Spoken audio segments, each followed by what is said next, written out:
తాకట్లో ఉన్న మీ బంగారాన్ని విడిపించి ఆ రోజు ఆన్లైన్ రేటుకి కొంటాం. Sharma gold company. జీరో అన్నారు, హీరో అయ్యాడు. అవమానాలు ఎదుర్కొన్నాడు, అగ్ని గుండంలా మారాడు. తన కెరీర్ అయిపోయిందన్నారు, కెరీర్లోనే అత్యంత భీకరమైనటువంటి ఫామ్ను కనబరిచాడు సంజు శాంసన్. దేశవ్యాప్తంగా యావత్ ప్రపంచ క్రికెట్లోనే ఇప్పుడు మారు మోగిపోతున్నటువంటి పేరిది.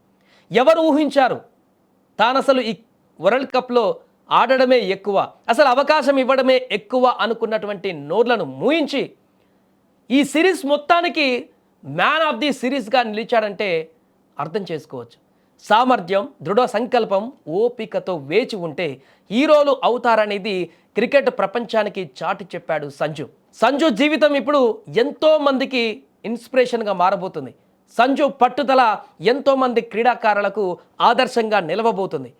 అవకాశాన్ని ఖచ్చితంగా ఉపయోగించుకోవడం, ఈ లక్షణాలు ఉన్న ఎవరైనా కూడా ఏదైనా సాధించగలరనడానికి సంజు ఒక చక్కని ఉదాహరణ.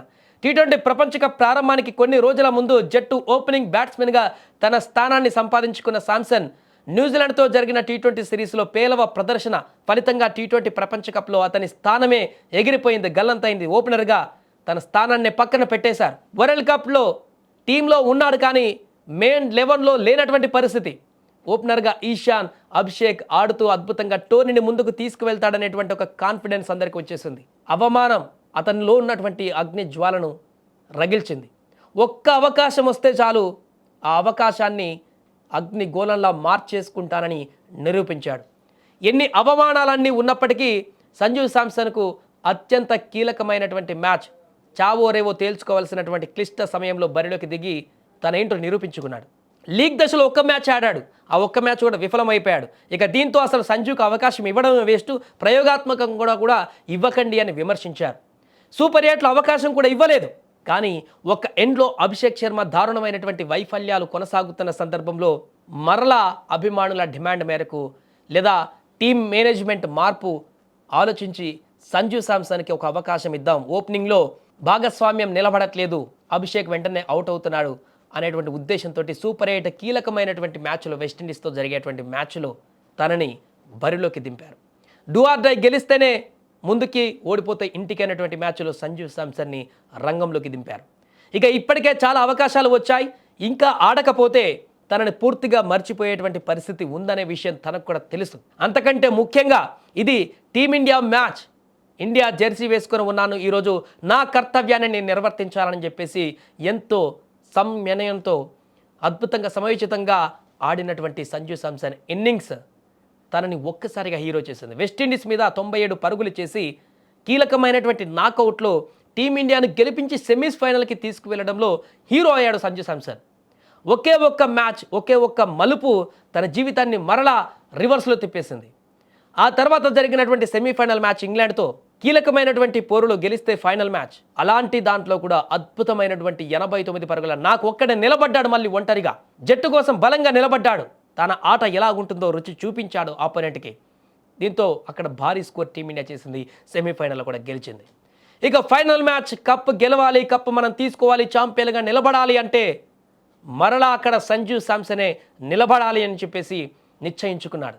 ఒక ఎండ్లో అభిషేక్ శర్మ విధ్వంసం కొనసాగిస్తుండగా మరొక ఎండ్లో నేను నా పాత్రను పోషిస్తాను, ఈరోజు ఛాంపియన్గా నిలవడానికి టీమిండియా కప్ దేశానికి అందించడానికి వచ్చినటువంటి అవకాశాన్ని నిలబెట్టుకోవడానికి, తానేంటో నిరూపించుకోవడానికి మండే అగ్ని గోనంలా దూకాడు సంజు శాంసన్. ఫైనల్ మ్యాచ్లో కూడా 89 పరుగులు చేసి వరుసగా బ్యాక్ టు బ్యాక్ హాఫ్ సెంచరీలు చేసి తన సత్తా ఏంటో, అది కూడా కీలక నాకౌట్ మ్యాచ్లో, లీగ్ మ్యాచ్ల్లో కాదు, చిన్న టీముల మీద కూడా కాదు, బలమైనటువంటి జట్ల మీద నాకౌట్ మ్యాచ్ల్లో అద్భుతమైనటువంటి బ్యాటింగ్ చేసి 300 పరుగుల స్కోర్ని, అంటే ఈ సిరీస్లోనే అత్యధిక పరుగుల జాబితాలో టాప్ 3లో నిలిచాడు సంజు శాంసన్.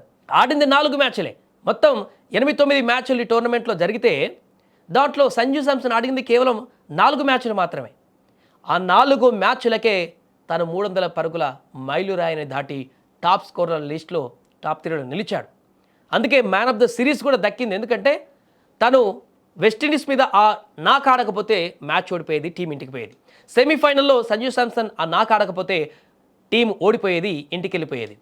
ఫైనల్లో కూడా తను కీలకమైనటువంటి బ్యాటింగ్ చేయడంతో, అంటే తన బ్యాటింగ్ టీమిండియా గెలవడంలో ఎంత పాత్ర పోషించినది క్యాలిక్యులేట్ చేసే ఈరోజు అక్కడ తనకి మ్యాన్ ఆఫ్ ది సిరీస్ అవార్డుని కూడా కైవసం చేసేలా చేసింది. ఏదేమైనా కూడా సంజు శాంసన్ బ్యాటింగ్ అయితే అద్భుతం అని చెప్పొచ్చు. ఈ సిరీస్లో ఎన్ని అవమానాలు ఎదుర్కొన్నా, అసలు తను టీంకే వేస్ట్, అసలు టీంలో ఉంచడమే వేస్ట్, అసలు అవకాశాలు ఇచ్చినా కూడా దండగే అనేటువంటి పరిస్థితి నుంచి తనకు అవకాశం ఇవ్వకపోతే ఈరోజు మనం కప్పు కోల్పోయే వాళ్ళం అనేటువంటి విషయాన్ని తెలిసేలాగా చేశాడు సంజు శాంసన్. ఇలాంటి కీలక సమయంలో, ఒత్తిడి ఉన్నటువంటి సమయంలో, ఆత్మవిశ్వాసం దెబ్బతింటున్నటువంటి సమయంలో ఇంత అద్భుతంగా రాణించడం సంజు శాంసన్ యొక్క ఔన్నత్యానికి నిదర్శనంగా చెప్పవచ్చు. ఎలాంటి పరిస్థితుల్లో అయినా కూడా చాలా కామ్గా, సైలెంట్గా ఉంటూ ఎక్స్ప్రెషన్స్ కూడా బయటికి ఎక్స్పోజ్ చేయడు.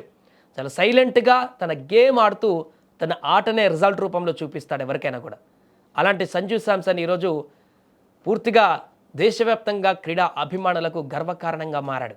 తనను తిట్టినటువంటి నోర్లే, తనను విమర్శించినటువంటి నోర్లే ఈరోజు పొగడ్తల వర్షం కురిపించేటువంటి పరిస్థితి ఏర్పడింది, పూల జల్లు కురిపించేటువంటి పరిస్థితి ఏర్పడింది. సంజు శాంసన్, నువ్వు ఒక అద్భుతం, నీ బ్యాటింగ్ ఒక అద్భుతం, నువ్వు లేని ఈ టోర్నీ లేకుంటే ఈ కప్పు లేనే లేదనేటువంటి పరిస్థితి ఏర్పడిందంటే అర్థం చేసుకోవచ్చు సంజు శాంసన్ ఏ రకంగా కింద పడి లేచాడో అనేది. జీరో నుంచి హీరో అవ్వడం అంటే ఏంటనేది తనను చూసి ఇన్స్పైర్ అవ్వచ్చు ఇప్పుడు చాలామంది క్రికెట్ అభిమానులు. ఏదేమైనా కూడా సంజు శాంసన్ పేరు ఇప్పుడు సోషల్ మీడియాలో మారుమోగిపోతుంది.